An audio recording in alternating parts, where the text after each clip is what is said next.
A lot of people are worried about inflation right now, with gold prices going up significantly. There's also some major changes in the economy, and a lot of AI companies are getting really high valuations. Our guest today is Bianco, who has looked into the movements in gold and analyzed them. He also tells us what he thinks about AI and where the economy is headed in the US.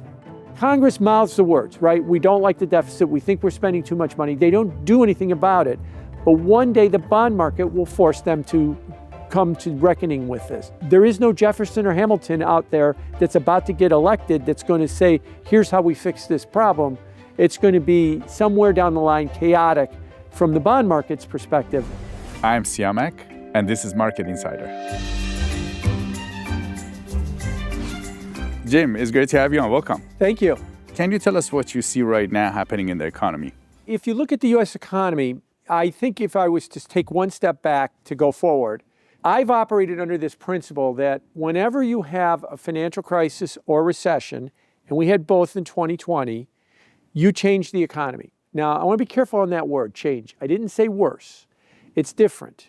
And this economy coming out in what's called the post-COVID economy is different. The biggest things that have changed in this economy is deglobalization, crackdown on immigration, and probably remote work are the three biggest things that have changed the economy. The thing that has really come from that change has been we've got higher inflation. Since 2020, we've averaged about 4% in inflation. The cumulative rise of inflation has been, according to CPI, through October, the latest data we have, is something like 27%. That's unusual. You have to go back 40 years to see a number like that. I don't think that that's a mistake. I don't think that that's being reversed. I don't think that that's going away. This is the world we live in, a 3-ish% inflation world. Now, with that, you get stronger growth than you would normally get. We had 4.3% GDP growth in the third quarter. I've been one that has been arguing that the economy is going to stay stronger than people think. Inflation is going to stay a little bit higher than people think. And that the biggest concern I have with that is in interest rates, that they're going to stay elevated and to move up. And I've been critical of the Federal Reserve cutting interest rates because I don't think that in that type of environment, we need to stimulate the economy more. What I'm afraid is what we're going to do is we're going to stimulate more inflation. There is a big movement in gold, and people are looking at inflation, and a lot of people are wondering what's going on with gold, what's going to happen to the dollar. You've done a lot of research on gold. Can you tell us what's happening with gold? And is it connected to the inflation you are talking about? Somewhat. I understand when gold makes a big move and silver makes a move similar to what gold, actually greater than what gold has been doing, that people will then ascribe disaster scenarios. We're going to have hyperinflation, the dollar's going to crash. We're all going to be eating bugs soon because of what's happening with gold. That is conceptually right in a narrow place, Asia. Gold is about 3% or so of world financial assets. It's not big. Compared to if you include stocks and bonds and real estate. If you compare it to stocks, bonds, and real estate, it takes up about 3-ish% of all of the value of all of those combined worldwide. It doesn't take much money to move it. The money that is going into gold is coming from Asia and primarily out of China. And I think what's happening in Asia, primarily China, is their economies are weakening, their economies are struggling, their investors are looking for ways to protect themselves. And so their investors are plowing in the gold. All the statistics have shown tremendous buying coming out of Asia. And that's why the price of gold has been going up. The problem is Americans go, oh, it's the dollar's going to crash, or it's the hot money on Wall Street.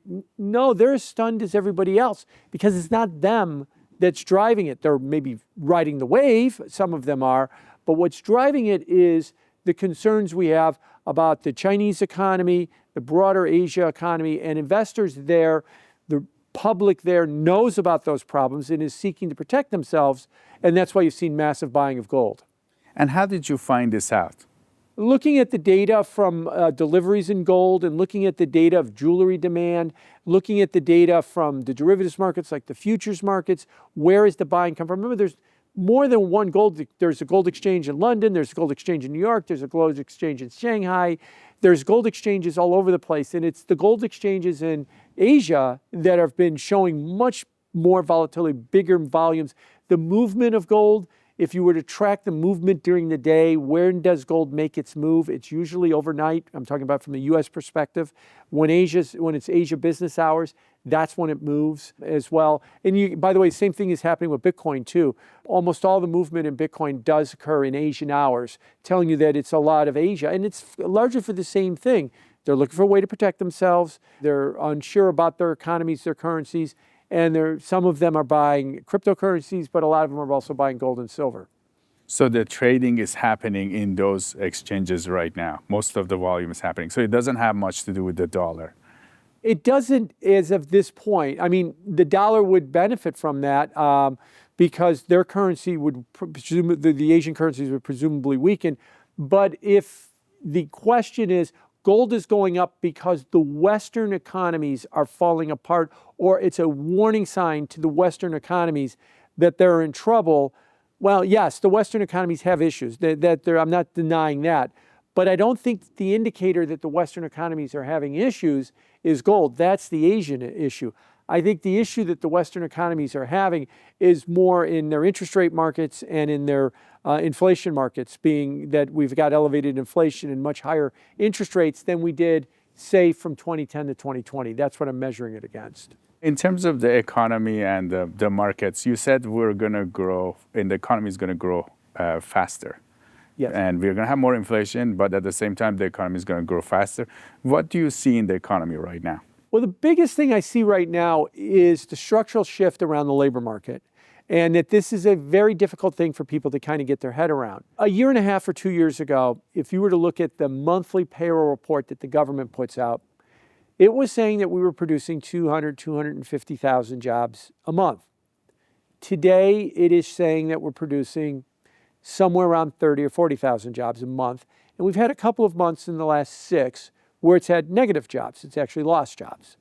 Economists have been correct to say, look at all these trends. They're going down. We're producing more jobs. How could you say the economy is getting stronger when the job market is clearly weakening? And that's true. However, there's a big caveat to that. And that is what economists refer to as labor supply. How many jobs does the U.S. economy need to create? And the answer to that is all about population growth. The biggest driver of population growth is not fertility, because we are producing about 1.7 children per woman. That is below the replacement rate of about 2.1. Where we get our population growth has been immigration. And under the Trump administration, immigration has come, especially undocumented immigration, has come to a crashing halt. And we've now seen an uptick in deportations.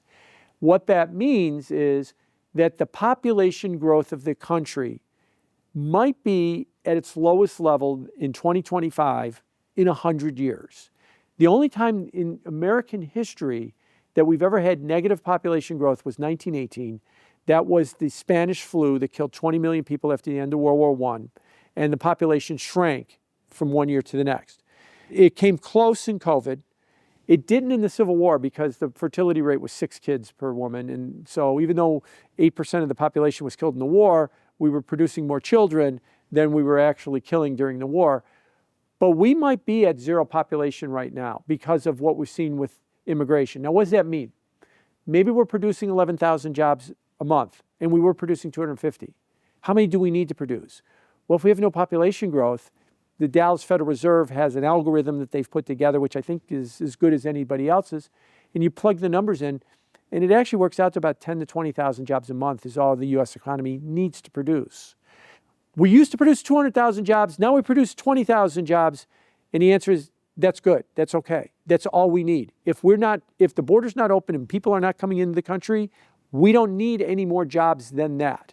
If you want 200,000 jobs a month without that population growth, then you're going to have massive wage inflation in order to drag because people are going to be jumping from jobs to get. Or about a third of the working age.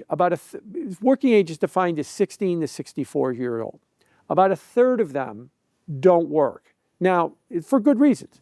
A lot of them are students because it starts at 16. They're in the military. They're housewives. They're independently wealthy. They're on disability. They're incarcerated. There's lots of reasons that people don't work within that cohort. Well, if you want 200,000 jobs a month growth without population, you've got 160 million people in that cohort of 16 to 64 that are working. And you've got 60 million that are not working for all those reasons I stated. Well, you need to drag those 60 million people into the workforce. Well, they've already decided at current wage scales, they're not interested in working. So you need to offer them more money in order to come into the workforce. And then the existing workers are going to say, oh, you're offering more money? I'll take more money too.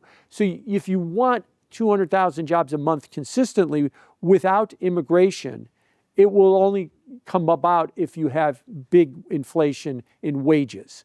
And wage inflation is usually the primary driver of all inflation. So you have seen this for a few months. How long do you think it will take for this, your theory to be proven correct? For other people to look at it and say, this is it, we need only 10,000 or 20,000 jobs a month. This is the right number. I would argue that it already has been. The problem is that they can't come to grips with it. And what I mean by that is that Jay Powell, the Federal Reserve Chairman, at his press conference in September, said that there is data that suggests that the labor supply means that the labor break-even rate might be close to zero. He said that in September. Other economists at the Federal Reserve and others have stroked their chin and said, yeah, I think that that's right. The problem is he can't go the next step. He can't say, so therefore, we're producing 10,000 jobs a month. We used to produce 200. We're fine. I don't need to cut interest rates. Economy's okay. 10,000 jobs is enough. He can't say that. Because if he says that, it sounds like he doesn't care that we used to produce 200,000 jobs and now we produce 10. And the argument that Powell uses is, but maybe we're wrong. Maybe we went from 200,000 to 10, and in a year, we're on our way to minus 50. And that we should be stimulating the economy to stop that decline in jobs. Okay, you're talking about the future. What did Will Rogers say? Predictions are hard, especially about the future. You know, that could be the case. That could be the case that we are on our way to minus 50 and that as an insurance, we should stimulate the economy to make sure we have enough jobs. Fine, but the result is if you're wrong and we didn't need that stimulation, you're going to make the affordability crisis that we've had worse. And people are already hopping mad already about affordability, and they're going to get even madder if you're going to make it worse.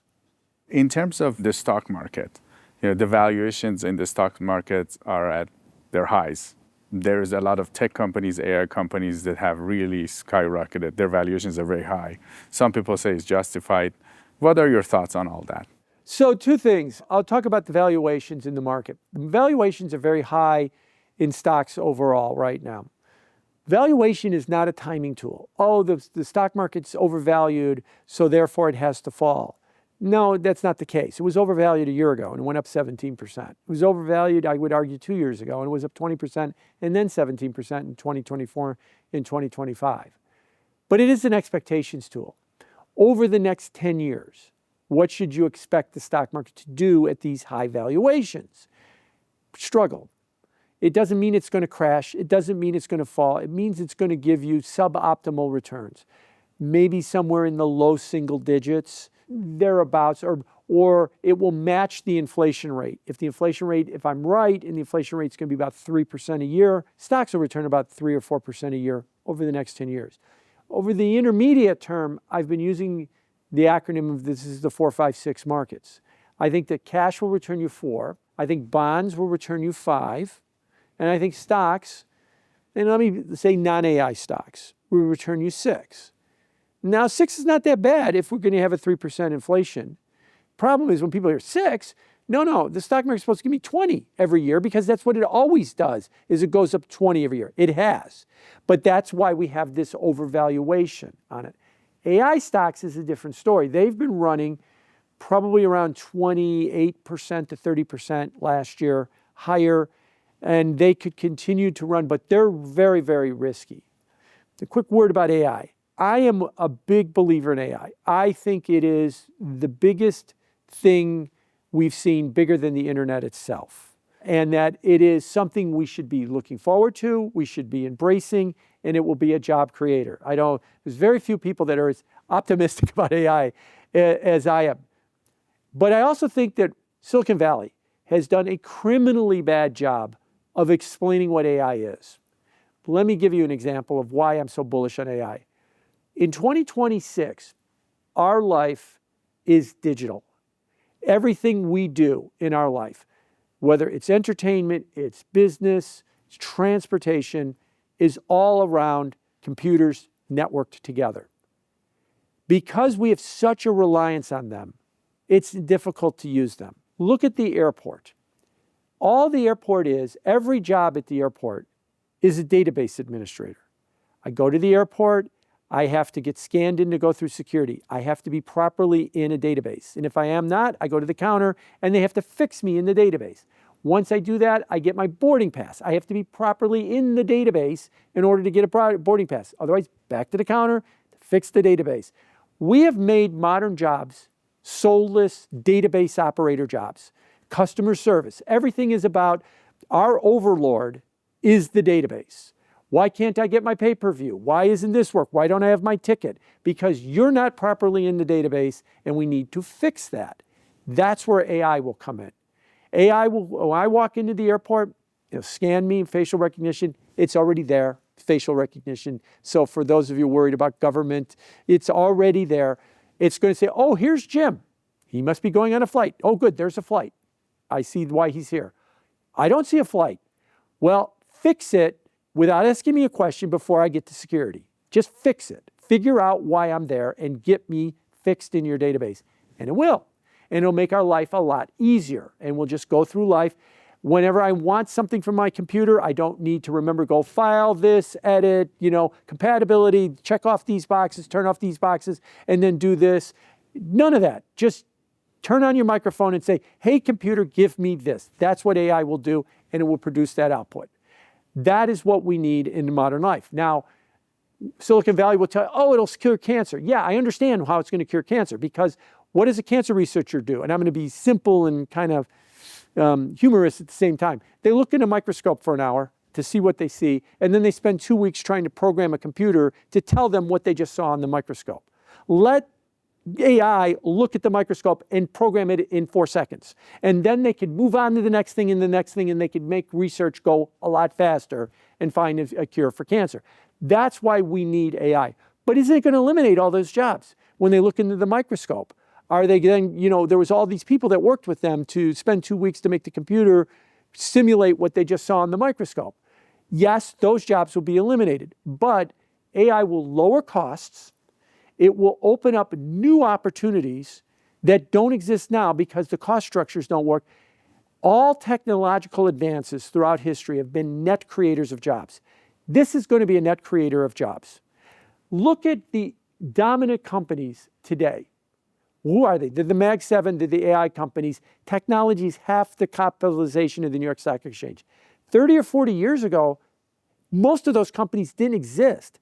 We created a tool that revolutionized the economy, changed the cost structure to make things like podcasting simple. 30 years ago, if you wanted to do this interview with me, 40 years ago, if you wanted to do this interview with me and get it out to the reach that Epoch Times has got it out to right now, you would have had to spend billions of dollars to buy NBC News. That was the only way you were getting this out. Now, as long as you pay your electricity bill, everybody can get this because everybody's connected on the internet. So it lowered the cost of information, and it's been a creator of millions of jobs associated with that. This is what AI is going to do. Now, I understand that the concern is, I see the jobs that's going to go away. These jobs that it's going to create, these are conceptual ideas that once you lower costs, there's going to be new jobs. Yes, that's scary for a lot of people. I know who's going to lose their job. I just don't know what's going to replace it.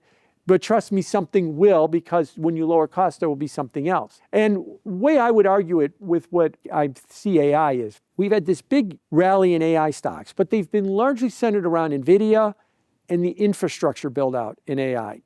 And that is what Wall Street likes to call the picks and shovels play. Chips and building out AI and data centers and large language models and all this other stuff. I'll channel my inner Jeff Bezos because he pointed it out. And he was talking about, we did the same thing in 2000, 99, 2000. It was centered around in Cisco and in JDS Uniphase and Global Crossings, and it was switches and routers and putting in the internet. And then in March of 2000, the internet infrastructure peaked and the NASDAQ fell 77%. And he said that was a good bubble.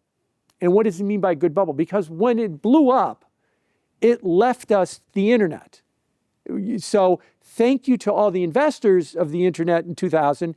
You wrecked your financial careers so I could do stupid memes on my computer. But you left us with this enormously powerful tool called the internet.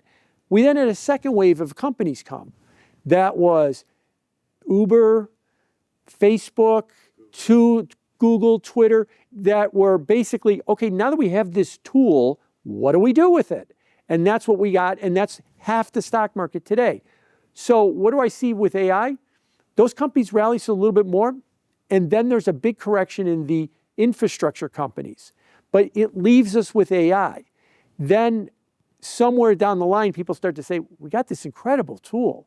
Let's build companies around this incredible tool. And I could see in 30 years or 40 years, half the stock market capitalization will be, again, companies that don't exist today, that will come from that, and they will employ tens of millions of people doing jobs that we never thought they could do. Just like 40 years ago, we never thought that people would be sitting in their underwear with a shirt on in their bedroom doing podcasts that millions of people watch every day. And we never thought that long-form podcasts would be popular, that we would have 3-hour podcasts that they would be watching. But they are, because we didn't realize that that was going to be a tool, because 40 years ago, there was no outlet for a 3-hour podcast or a 3-hour interview because you only had 4 network stations. The cost was so much for the even costs them. were just prohibitive to the point no one even considered it. And because the costs were so high, that's why all the interviews are always 4 minutes long, because they're always so expensive and they got to move on to the next subject. So it will fundamentally change this and create opportunities. I embrace my AI overlord. I want him to come. I think it's going to be a good thing. I think it's going to be especially a good thing for the younger people because they're going to be engaged in new jobs and new opportunities. But I am wary that loss of initial jobs, that creation of new jobs, might not be seamless. I'll give you one example. One of the biggest technological changes was the Industrial Revolution. You know, by 1900, 50% of the people worked on farms. By 1950, it was 4% of the people worked on farms. Everybody left the farm to go work in industrial factories. That was not seamless. There was a pushback. The pushback was known as communism. And that was the anti-capitalist pushback. That transition can be ugly. The risk with this is the transition could be very ugly. I think a lot of people are cognizant of that and are maybe working at trying to make it. So it might take years for those jobs to appear, and before those jobs appear, people that lose the opportunities, they might get into something like socialism or communism. Is that what you're... Well, yeah, maybe not socialism or communism, but some kind of a pushback against this movement. Actually, it's referred to in Silicon Valley as the decelerationist movement, where you want to slow down the growth of AI. That's really where it could come at that point. That's what I worry about, is that transition from those jobs going away. And the last thing I'll mention is Brian Moynihan is the CEO of Bank of America. And Brian Moynihan likes to say that Bank of America is spending more on the technology and AI than any other financial services company in the world. True. And he sees enormous gains from it. True. And he argues, if I was to summarize the argument, he argues, we're going to get rid of a lot of middle. He doesn't say it in these terms. I'm saying it in these terms. So I just want to make sure I'm not. We're going to get rid of a lot of middle management jobs. We're going to replace them with a large language model. No, Brian, we're going to replace the entire business model of Bank of America is what we're going to do with a large language model. And the most unqualified person to lead that will be the current head of Bank of America. I'm not saying anything negative about Brian Moynihan. What I'm saying is you're about to see the business model of your bank go in a direction you have never seen in your career as the leader of the bank. And not just him, the leader of a lot of these businesses.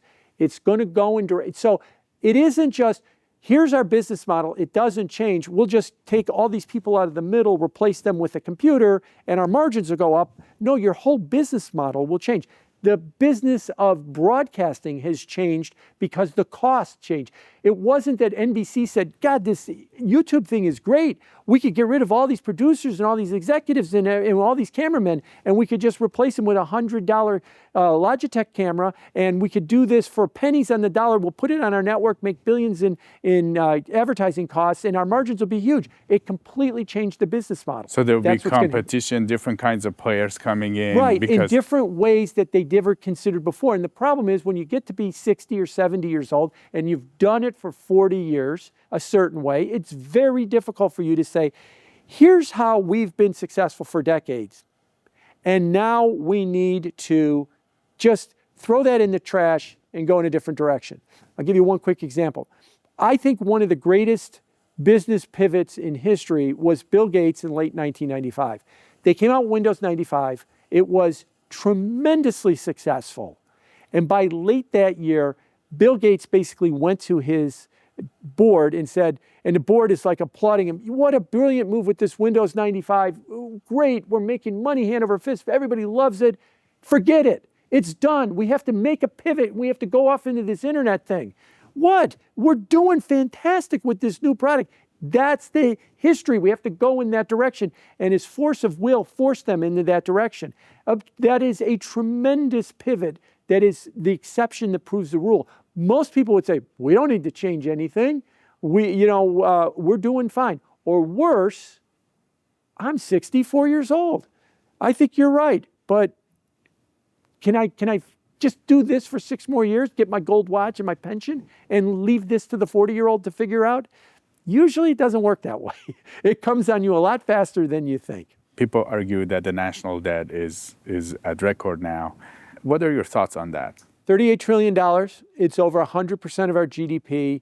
The only time it's been higher than this in American history was at the end of World War II, but that was episodic. What I mean by that was we were financing a war, and then the minute the war ended, the debt levels went right back down. This is more structural, permanent. We're financing higher levels of government. Again, what I just said, the debt is a signal of government. It's more government is what it means. When the government borrows money, what's it doing? It's funding its agencies. It's funding its programs. What do those agencies and programs do? They go out and consume goods and services. It's the government. They consume them inefficiently. What does that mean? They make it scarce for everybody else. And that drives up the price, and that's inflation. So the more debt we accumulate, the more deficit spending we have to accumulate that debt, the more we are creating inflation. And that's another argument for why I think that in the post-COVID environment, we're in a higher inflation environment than we've been in the past. So do you think that government spending is going to continue the way it's been after COVID? Yes, because what you do as a politician is you say, government spending is awful and terrible, and we need to break it under control. Take a breath and then say, but we must spend more money on all these programs. So no one's going to fix it. There's only going to be one way it's going to be fixed, because we've seen this in other countries, most famously in the UK 3 years ago. It will be the bond market that will stop it. Is that as long as the government mouths words about we have to do something about the deficit, but then actually not do anything about it and continue to spend, the government's budget right now is $7 trillion, or 23% of GDP. A quarter of our economy is government spending. That's the highest non-crisis number we've had in American history. The only times it's been higher have been like the Civil War, World War I, World War II, the Great Depression, the financial crisis, COVID. Those are the only times it's ever been higher than 23% of GDP, or a quarter of our economy has been government spending, because those were specific crises the government was trying to attack. World War II or the COVID shutdown. Now it's just, we just do this as happenstance. And the only way this is going to change, and this is where I don't like it, is that the bond market will put its foot down, and it will eventually say, you're borrowing too much money, you're demanding too much from investors to buy your securities, government securities. We need higher yields and higher yields. And then the government says, well, if you do that, then our interest costs go up. And then that makes it harder for us to fund our programs. And then the market says, well, you're not talking about ending this program, so you're going to go even higher in interest rates. And we'll play this game till you stop spending. And that's what happened in 2022.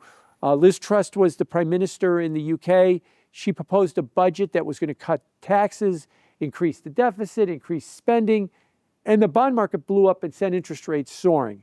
And it forced Parliament, their Congress, to change the to change the policy. They didn't want to. They said, you're going to starve poor people. The bond market said, well, if you want to do that, this is what's going to cost you. And it forced them to change it. So what I'm worried is Congress mouths the words, right? We don't like the deficit. We think we're spending too much money. They don't do anything about it. But one day the bond market will force them to come to reckoning with this. I don't know when. Maybe it's later this year. Maybe it's in 15 years. But there is no Jefferson or Hamilton out there that's about to get elected that's going to say, here's how we fix this problem. It's going to be somewhere down the line chaotic from the bond market's perspective of how it's going to fix the problem.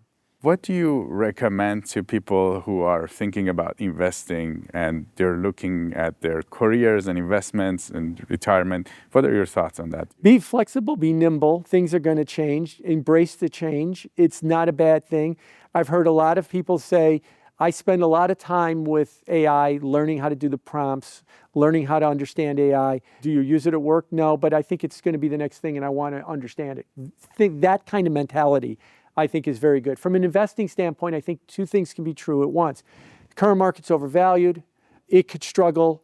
4, 5, 6 could be the market. I think the next big move is going to be that there will be some opportunity to play the infrastructure play, the NVIDIAs and the Microsofts and everybody who's building out data centers and the power companies that are playing them. There's still some play left in that. But then I think when the correction in that comes, the next big play is going to be in all of the startups and all of the new ideas. We've got this tremendous life-changing tool called artificial intelligence. What do we do with it? And there's going to be companies that are going to come out of the woodwork that are going to be making new things.